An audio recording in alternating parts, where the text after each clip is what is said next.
Should the people of the world look at the United States, Governor, and say, should they fear us? Should they welcome our involvement? How would you project us around the world as president? Well, I think they ought to look at us as a country that understands freedom. Our nation stands alone right now in the world in terms of power, and that's why we've got to be humble.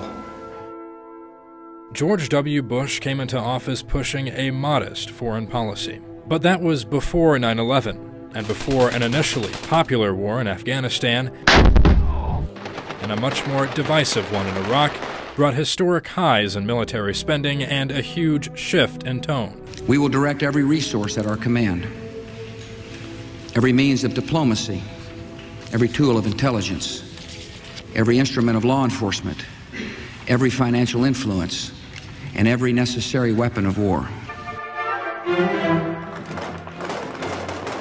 The decade-long war on terror would begin with a military budget that was already the world's largest and take it to unprecedented levels, from about $400 billion in 2001 to more than $700 billion a decade later. This includes costs of the wars in Iraq and Afghanistan, so far totaling about $1.4 trillion. In the last few years, defense spending, adjusted for inflation, has been higher than at any time since World War II.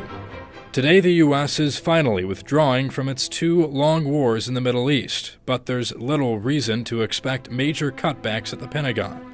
Partly because of new crises, ISIS militants executed as many as 770 Iraqi soldiers. Tanks the Ukrainians say came from Russia continue to advance through rebel strongholds. But mainly because in the 21st century, the military budget is the government's most sacred cow. The much-feared sequestration budget cuts merely brought Pentagon spending back to 2006 levels, and even that prompted bipartisan backlash and fear-mongering.